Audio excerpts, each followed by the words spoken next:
I know it sounds stupid now, spending $700 on a gift from my boss.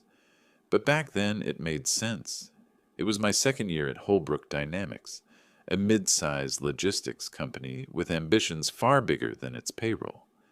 I'd been working late nights, skipping weekends, grinding through reports no one else wanted to touch, just to prove I belonged.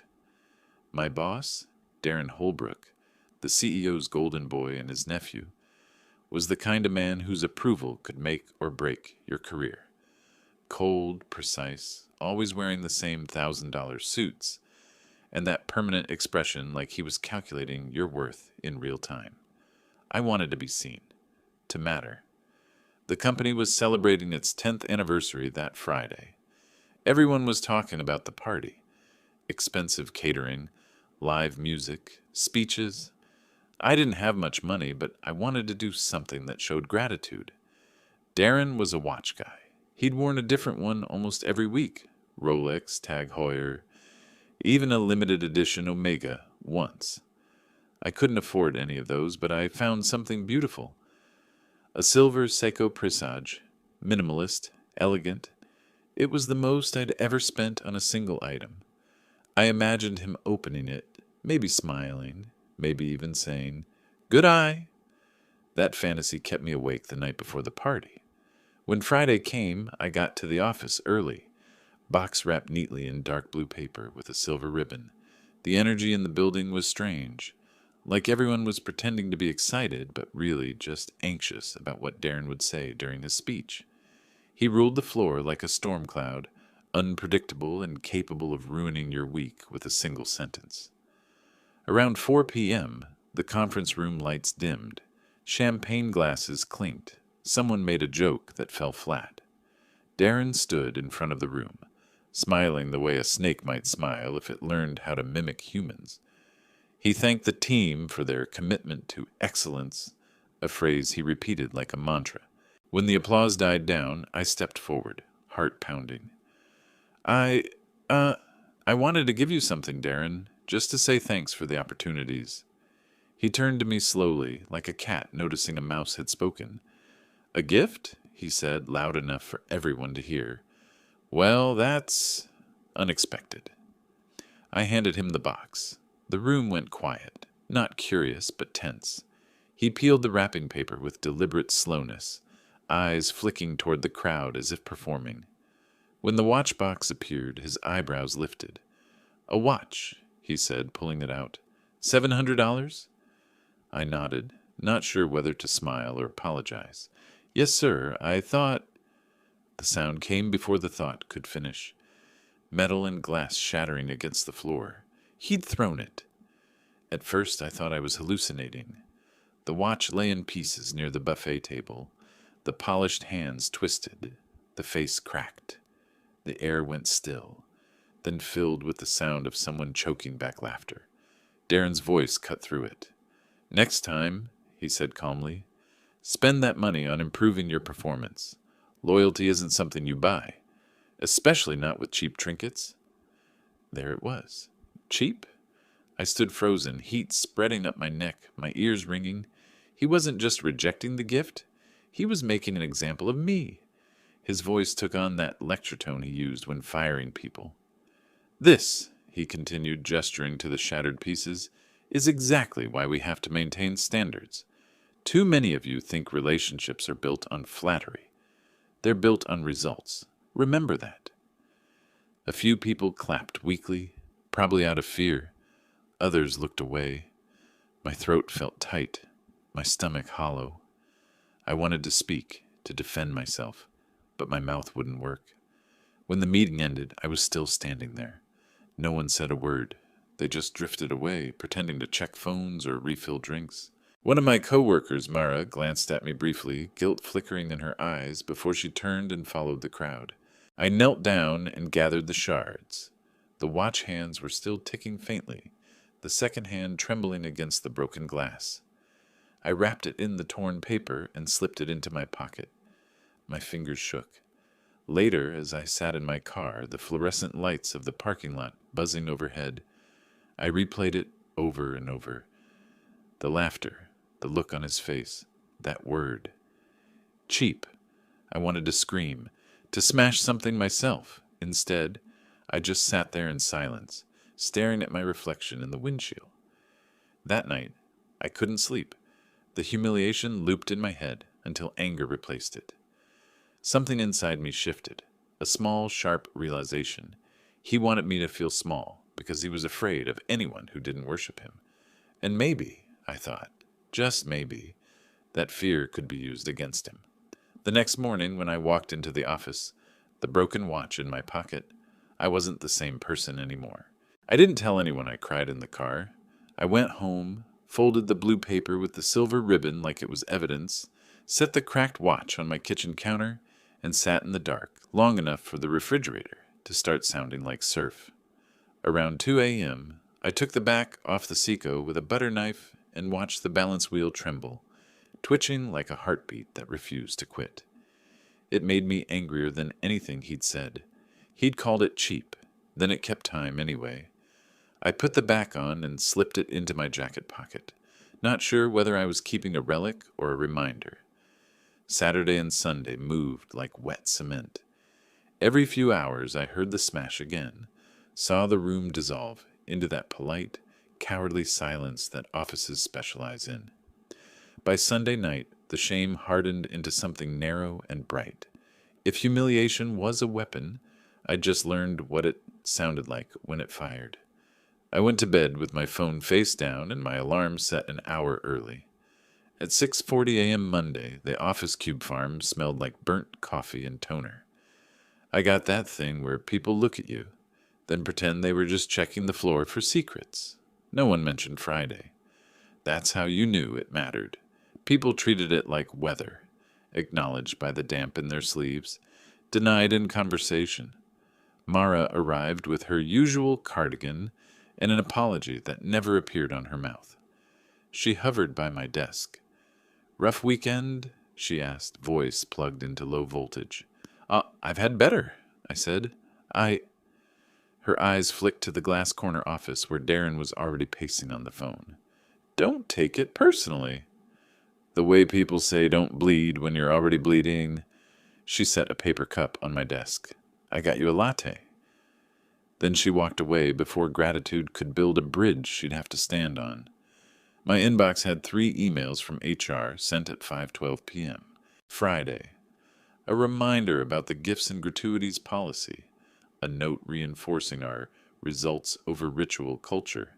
And a third one, colder than the others, asking me to confirm receipt.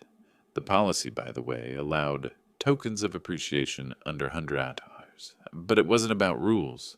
Around here, policy was just the gauze they wrapped around whatever Darren wanted to cut. At 9:10 he appeared. No knock, just a shadow in the threshold of my cube. "With me," he said, already turning. In the conference room he didn't sit. He circled, smooth as a shark, then positioned himself by the window, so I had to squint to see his face. "We need to talk about Friday," he said. "We do," I said, before my better judgment could iron the word flat. His smile was brief, razor-thin. "You embarrassed yourself," he said. "You also put me in a difficult position. Precedent matters. If one person starts buying trinkets to curry favor, others will follow. That's how standards slide." "Understood," I said. I kept my voice even because people like Darren are connoisseurs of flinch. He clasped his hands behind his back like a coach in a bad sports movie. "I'll be generous and treat this as a learning opportunity. Focus this week on the Danner bid package. We need it airtight by Thursday. Impress me with something measurable." He started to leave, then paused. "And a word of advice. If you feel the urge to purchase anything from me again, don't." "Trust me," I said, and he was already gone. Back at my desk, Slack lifted its head. A DM from an analyst on the other side of the floor. Nico, IT, a competent ghost who never spoke in meetings because he seldom needed to. "You okay?" "Fine," I wrote. "Then thanks." "He's been killing the mic more lately," Nico typed. "Demonstrations of authority. He calls them calibrations." The phrase shivered over my skin. "Calibrations. You calibrate a scale. You calibrate a rifle." "How do you know?" I asked. He doesn't realize conference room mics pick up pre-meeting chatter. We archive by default. I hear things I'd rather not. I stared at those lines long enough for the cursor to become a metronome. Don't send me anything, I typed. Just don't delete it. He left it at a thumbs up. By noon, the open office had metabolized Friday into rumor. I could feel it moving through people's bodies, changing their gait. The way office noise rose and fell when Darren walked past. In the kitchen, 2 project coordinators paused when I entered, then made a hard pivot into weather talk. At the sink, a junior hire named Elias blurted, "For what it's worth, I thought the watch was nice." He flushed like he'd sworn in church and fled with his mug. I ate at my desk, chewing to the sound of spreadsheets. Every so often, the cracked watch in my pocket pressed against my hip, like a coin with a memory.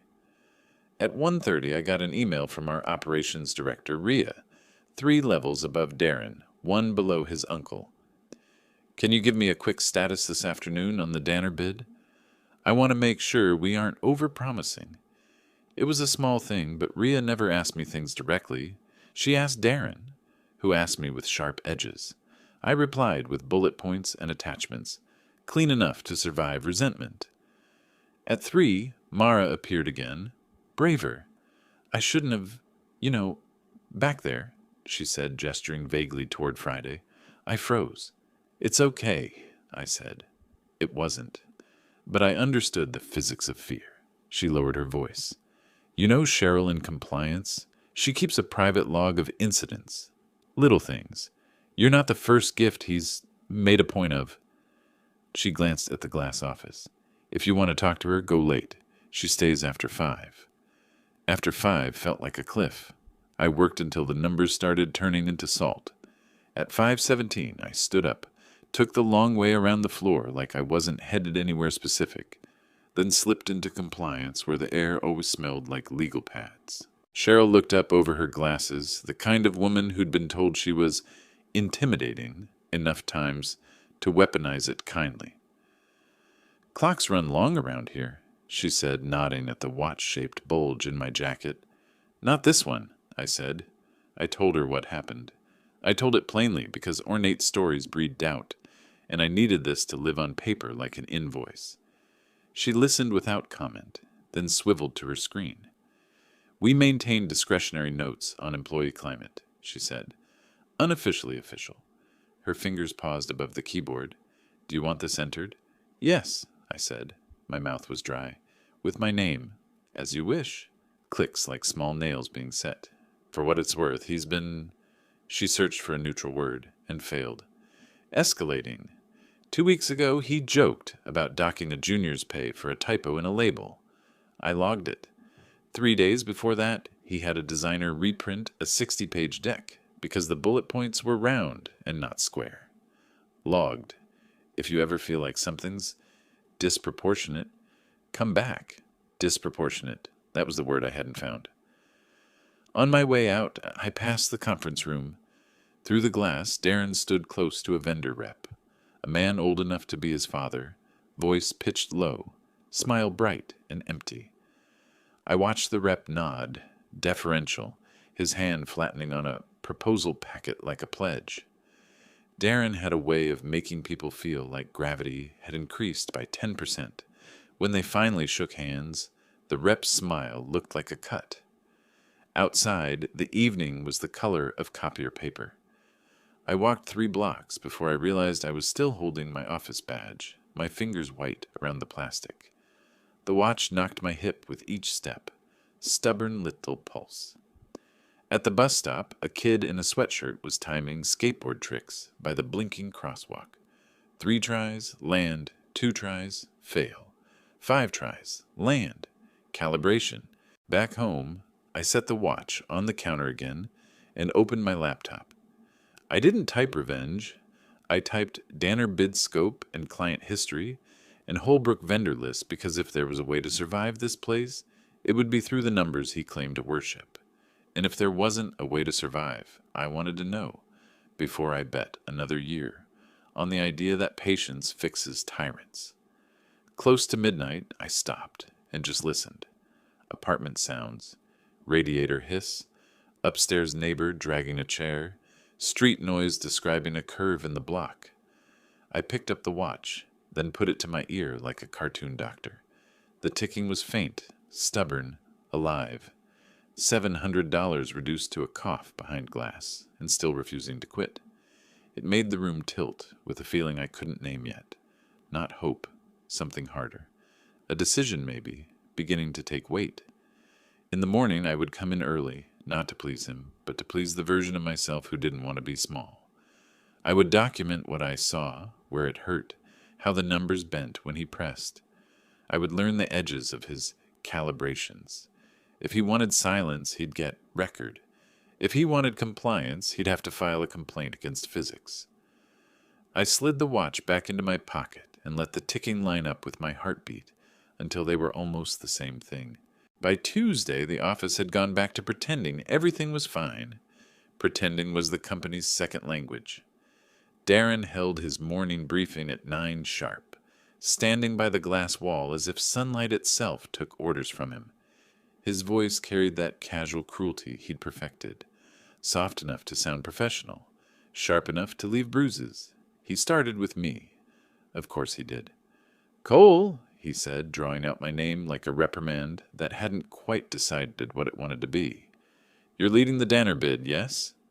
"Yes," I said. "Good. I'll expect preliminary drafts by end of day, and—" His smile flicked toward the group. "Let's keep emotional distractions off the clock this week, shall we?"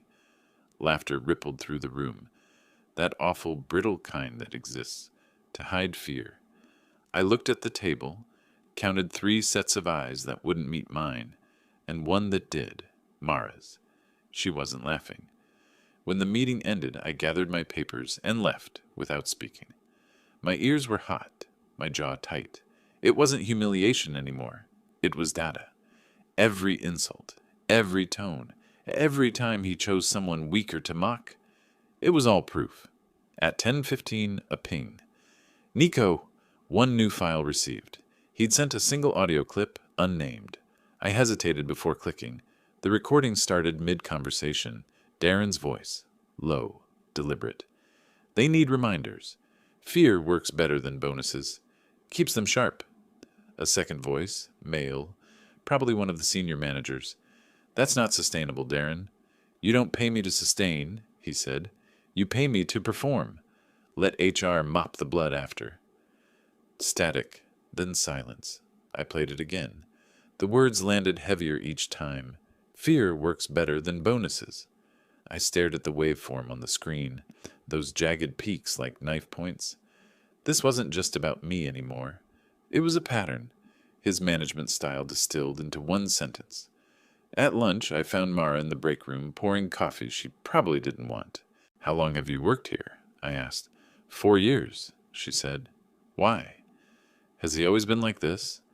She looked around, lowered her voice. "Worse lately. He fired the accounting manager last month for asking about overtime pay. Said she was disruptive. She's a single mom. She's still fighting HR for her severance." I nodded. "You said Cheryl keeps a log?" "Yes." "Does she ever share it?" Mara frowned. "Not officially. Why?" "Because I think it's time someone did." She didn't answer right away. Then she said, "Be careful, Cole. People who stand up here usually get written up instead." That afternoon, I worked quietly, building spreadsheets and copying every document Darren had signed in the last 6 months. Purchase orders, vendor contracts, expense reports. Not stealing, just saving. Insurance. Every file had the same digital signature, the same sharp initials, DH. He loved his initials almost as much as he loved control. At 6:12 p.m., when the floor was nearly empty, I went to compliance again. Cheryl was still there, typing with the patience of someone who'd outlasted 4 CEOs. "Back so soon?" she said. "I found something," I told her. Or maybe I didn't. Depends on how you define misconduct. She leaned back, eyes narrowing. "Show me." I played the audio file. She didn't move for the entire 27 seconds. When it ended, she exhaled softly. "Who sent you this?" "I can't say." "Then I can't use it officially," she said. but unofficially, it tells me what I already suspected. She reached into her drawer and pulled out a folder thick with notes. You're not alone, Cole. Look. Inside were printed emails, complaints, even meeting minutes, all pointing to the same behavior: public shaming, retaliation, verbal intimidation. Dates, witnesses, outcomes, mostly resolved internally, which meant buried. Why hasn't anyone done anything? I asked. Because he brings in money, Cheryl said simply. The board thinks toxicity is a fair price for profit, but profits have a shelf life. She closed the folder. If someone documented a pattern well enough, cross-referenced it, time-stamped it, tied it to financial performance, it'd be hard to ignore. Her eyes met mine. Not that I'm suggesting anything, of course. Of course, I said. When I got home that night, I poured a drink I couldn't taste and opened my laptop.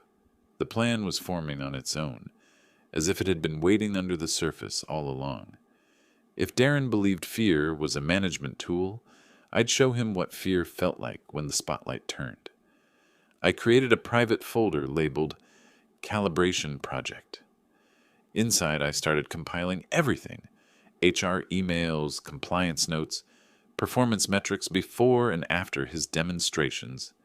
I even found an internal memo where he'd exaggerated quarterly savings by merging 2 separate cost reports, a manipulation subtle enough to fool anyone not looking closely.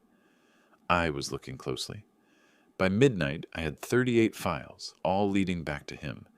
But evidence wasn't enough, not in a company like Holbrook Dynamics. You needed spectacle, the same kind he used on me. I glanced at the broken Seiko on my desk. Its glass face reflected the blue glow of my screen, fractured light bouncing across the room. That watch had been the start of my humiliation. Maybe it would be the start of his, too. I didn't sleep. The plan needed precision.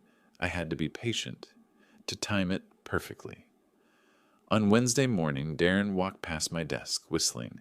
He looked at me the way you might look at a stain that refused to come out. How's that bid coming, Cole? On schedule, I said. Good. Don't disappoint me. Again. Again. I watched him walk away, his reflection trailing in the glass panels, like a ghost that thought it was immortal. My hands were steady now. The anger had turned into something colder, clearer. That afternoon, Rhea called another progress meeting. Darren took credit for my work, again. But this time, when he opened the file to present the numbers, a small error flashed on screen. A missing section replaced by a single line of text in bold. Fear works better than bonuses. DH. The room went silent. His face drained of color, eyes darting to me, then the projector. What is this? He demanded. I shrugged. Must have been a formatting issue. Rhea frowned. Where did that quote come from? Darren stammered. I never said that. But he had. And now everyone in that room knew it. I closed my laptop slowly, savoring the quiet. It wasn't victory, not yet. But it was the first crack in the armor, and I knew exactly how to widen it. The next morning, Darren's office door stayed closed longer than usual. That was the first sign. The second was the silence. Not the good kind, the tense vacuum kind that swells before a storm. No laughter, no casual chatter. Even the printers sounded cautious. By 10, everyone had seen it. The screenshot of the quote projected during the meeting, circulating quietly through the company chat like contraband. Fear works better than bonuses. Some thought it was fake. Others didn't. I didn't correct anyone. Darren emerged at 11 sharp, jaw clenched, smile gone. Team meeting, conference room, now. The room filled fast. He stood at the head of the table, hands gripping the edge so hard his knuckles went white. Someone, he said, voice low but vibrating, thought it would be amusing to tamper with company files, to defame me. I don't know who, yet, but I will. His gaze swept the room like a searchlight. He paused on me, just long enough to make it clear he had a suspect. I built this team, he continued. I've defended this department when others question its value. And this is how you repay me? Sabotage? Lies? If anyone has something to say, now's the time. No one spoke. No one moved. I could hear my pulse in my ears. "Fine," he said finally, teeth showing in what passed for a smile. "We'll run a full audit. Every system access, every file modification, every email. I'll find out who's behind it." He left without another word. By the end of the day, the IT department was combing through logs. Nico messaged me once. "He's digging deep. Don't worry. I'm careful." Careful wasn't enough. I needed control. That night, I stayed late, officially working on the Danner bid, unofficially building a timeline of Darren's behavior. Every calibration, every public humiliation, every HR complaint, every client he'd alienated. I correlated the data with quarterly losses. The results were damning. Every spike in employee turnover matched a decline in client retention. Fear didn't work better than bonuses. It was killing the company. At 8:47 p.m., Rhea stopped by my desk. She didn't look surprised to see me still there. "You're the only one who's ever here this late," she said. "Someone has to keep the place running," I replied. She leaned against the partition. "That quote, you didn't make it up, did you?" I met her eyes. "No." She exhaled, slow and quiet. "Then keep your head down. I can't protect you if this blows up, but keep records. Always keep records." That was the moment I realized she knew more than she was saying. When she left, I opened my calibration project folder and renamed it FWBB, Internal Review. Then I uploaded the latest version to a private cloud, one Darren couldn't touch. By Wednesday afternoon, whispers had turned into static. Darren's temper had become unpredictable. He snapped at interns, barked at receptionists, slammed his office door often enough that people flinched when it clicked. At 3 p.m., Cheryl from compliance appeared at my cubicle, holding a manila envelope. "Thought you might want this," she said quietly. Inside were copies of 3 formal complaints against Darren, all marked unsubstantiated. The signatures at the bottom were familiar: HR, legal, even Rhea. "Why give me these?" I asked. "Because," she said, "you're already doing what no one else had the nerve to. And I think you're close." Close. The word lodged in my chest. That evening I stayed even later. I opened a blank document and began writing. Not a memo, not a report. A confession. His, not mine. I pieced together fragments from the audio recording, quotes from meetings, verified incidents from compliance logs. Then I drafted a letter addressed to the Holbrook Board of Directors. Subject: urgent. Executive misconduct and corporate risk exposure. Evidence attached. Performance data. Verified recordings. Employee complaints. Recommendation: immediate internal review. I saved it as a draft, not yet sent. Timing was everything.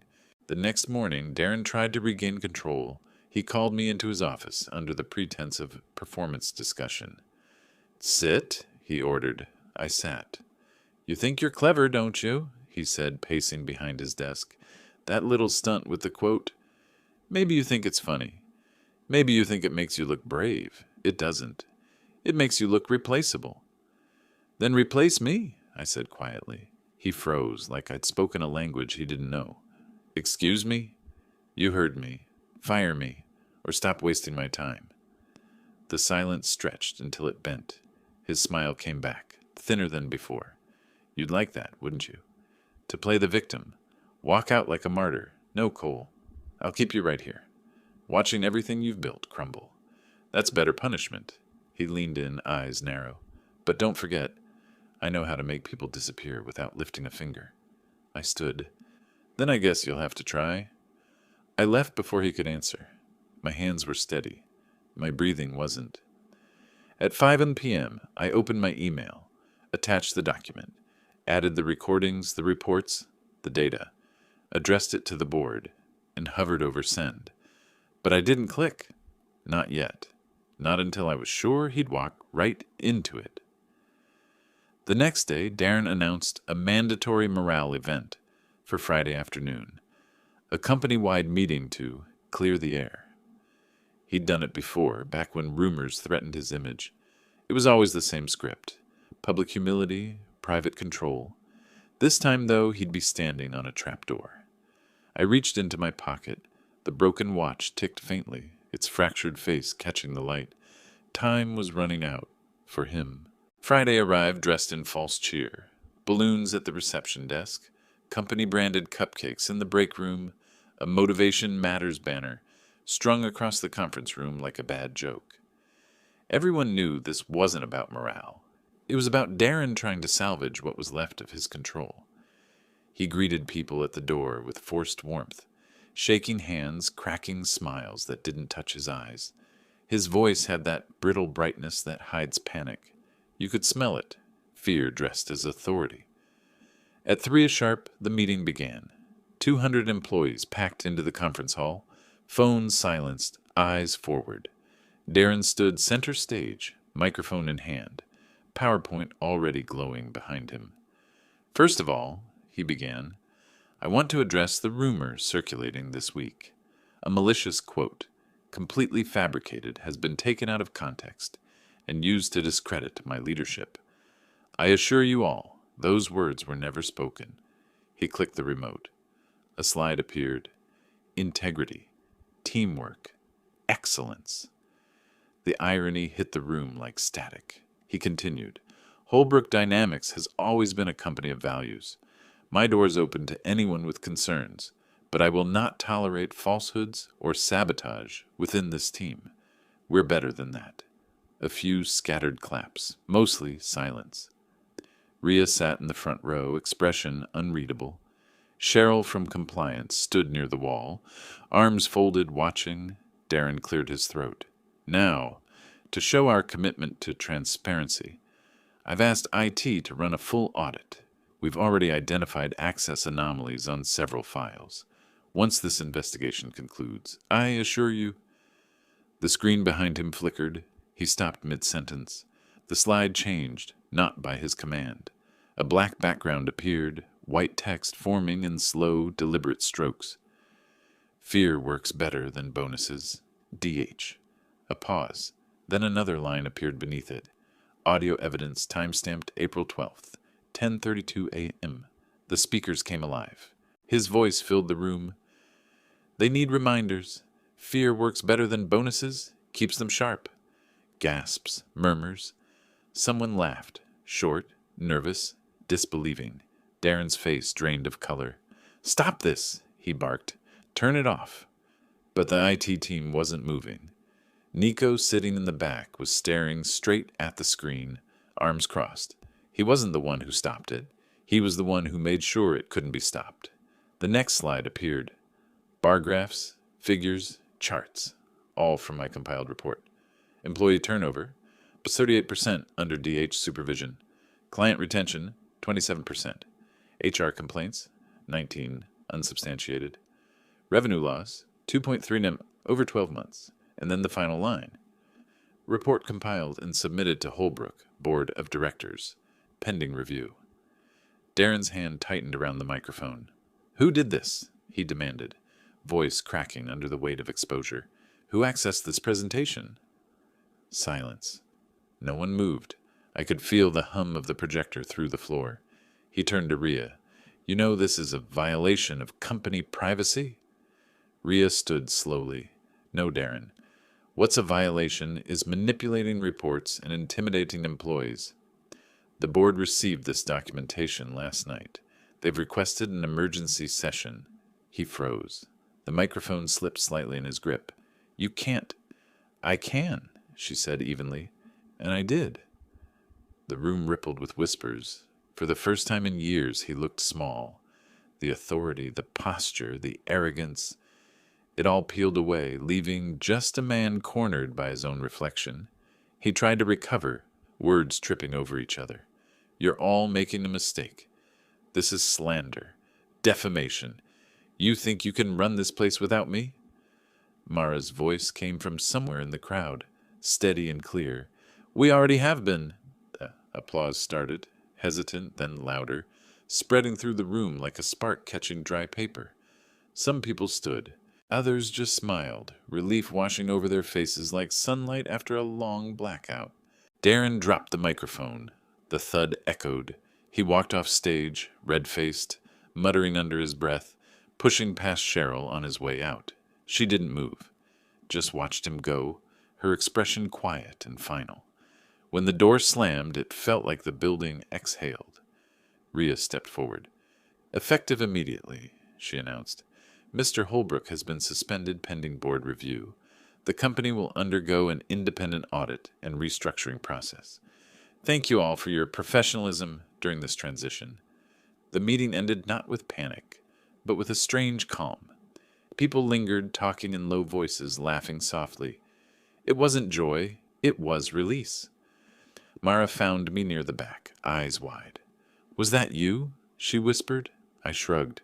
"Wasn't just me." She nodded slowly, as if understanding that what we'd all just witnessed wasn't one person's act of rebellion. It was the breaking of a spell. Later that evening, I went to my desk. The office was nearly empty. The projector still hummed faintly, the faint smell of ozone lingering. I opened my drawer and took out the broken Seiko. Its cracked face caught the dim light, fractured but still ticking. He'd smashed it to prove his power, but it had outlasted him. That night, I walked home under a cold sky that smelled like rain and new beginnings. My phone buzzed once, an email from Rhea. Subject: Board Review. The board has requested a full presentation of your compiled data on Monday. Confidentially, I'll say this. You did the right thing.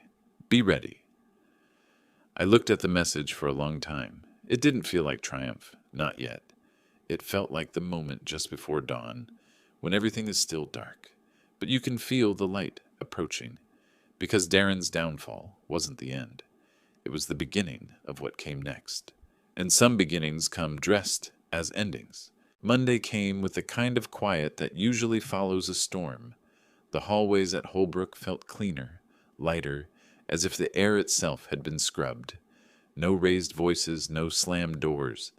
People spoke softly, carefully, like survivors walking through the ruins of something they'd lived under for too long.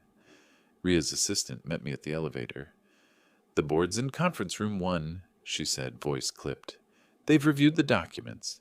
They just want to hear your account." For the first time since this began, I was nervous. Not the trembling kind, just the kind that reminds you you're alive. The room smelled faintly of coffee and fresh paper. 5 board members sat behind a long walnut table. Rhea was there, calm, professional, her expression betraying nothing. "Mr. Hale," said the chairman, a gray-haired man with a tone that could slice marble. "We've read your report. It's extensive." "Thank you," I said. He tapped the folder in front of him. "This isn't just about workplace misconduct. This is a structural failure, financial, ethical, cultural. Do you understand what your documentation has revealed?" "Yes, sir, I do." He leaned back. "Good. Because the company will have to rebuild from the inside out, and that means we'll need people who understand what went wrong and why." He folded his hands. "Effective immediately, Darren Holbrook is terminated for cause. He's been removed from all corporate systems. Legal will handle the rest." The words landed with a dull thud of finality. "Additionally," he continued, "Rhea has recommended you for interim head of client operations during the restructuring period." I blinked. "Me?" "Yes. You've demonstrated integrity under pressure, and you understand the importance of accountability. Frankly, it's the only reason this company still has a heartbeat." I nodded slowly. "Thank you. I'll do my best." Rhea gave the faintest hint of a smile. "You already have." The meeting ended with a handshake and a stack of signatures. But when I stepped out into the corridor, I didn't feel triumphant. Just still. The kind of stillness that comes when something huge finally stops moving. In the afternoon, HR sent an official memo. Internal announcement. Executive leadership. Change. Holbrook Dynamics announces the termination of Mr. Darren Holbrook, effective immediately following verified violations of company conduct policy. Interim operational oversight will be handled by Mr. Cole Hale. The email spread through the building like wildfire. The replies, private ones started arriving almost instantly. Finally! Took long enough. You saved us. By 5, the office had taken on a different hum. Someone turned on music in the design wing. Mara brought cupcakes, the same ones Darren had ordered for his morale meeting, only this time they actually tasted like celebration. But as people laughed, I slipped away to Darren's office. It hadn't been touched yet. His desk was perfectly arranged, leather blotter, silver pen set, a bottle of cologne lined up like a soldier, power pretending to be order. I sat in his chair and looked out at the skyline. The city seemed brighter, as if it had been waiting for this too. On the shelf behind me sat the remains of his watch collection, Rolex, Tag Heuer, Omega, all flawless, all sterile. From my jacket pocket, I pulled out the Seiko. Its glass was cracked, the hands still ticking faithfully beneath the fracture. I placed it in the center of his desk, between the expensive trophies of his vanity. The contrast was perfect, a symbol of everything he'd destroyed, and everything that had survived him. I left it there. That night, walking home under the pale winter light, I thought about how small revenge looks when you finally hold it. It isn't fire and fury, it's silence, it's balance. It's the steady rhythm of justice catching up. At my apartment, I opened a fresh notebook and wrote 2 words at the top of the page: start again. Because that's what this really was, a restart, not revenge, a chance to rebuild something that didn't rely on fear. 3 weeks later, Ria officially confirmed me as head of operations. I hired Mara as team lead and brought Nico into data management. Finally, officially safely. Cheryl became director of compliance. Together we rewrote the company handbook. From scratch, line by line. No more calibrations. No more intimidation disguised as leadership. When the restructuring was complete, employee retention rose 45%. Clients who'd been on the verge of leaving returned. Holbrook Dynamics became known not for fear, but for transparency. Ironically, Darren's downfall had become the foundation of our success. Sometimes the universe doesn't need your help to punish someone. Sometimes it just needs you to hold up a mirror, long enough for them to fall into it. Months later, I got an email from an unrecognized address. No subject line, just one sentence. You really think they'll stay loyal to you? DH. No threats, no anger, just desperation, small and brittle. I typed back 2 words and hit send. Fear doesn't work. Then I blocked the address. On the anniversary of that humiliating party, we hosted a new one. No speeches, no hierarchy, just people who'd learned what respect feels like when it's genuine. At some point during the night, Mara handed me a small box. For you, she said. Inside was a watch, the same model, Seiko, polished, pristine. Don't worry, she smiled. Company policy says gifts under $100 are fine. I laughed, really laughed, and the kind that comes from the chest, not the throat. Thank you, I said. She nodded. We thought it'd be good to close the loop. Later, standing outside on the balcony, I slipped the watch onto my wrist. It ticked quietly, steady and unbroken. The city lights shimmered in the glass. For the first time in a long time, I didn't think about Darren or revenge or the past. I thought about what it means to rebuild, not because someone deserved punishment, but because you deserved peace. And as the seconds passed, soft and even, I realized something simple. The best revenge isn't making them suffer.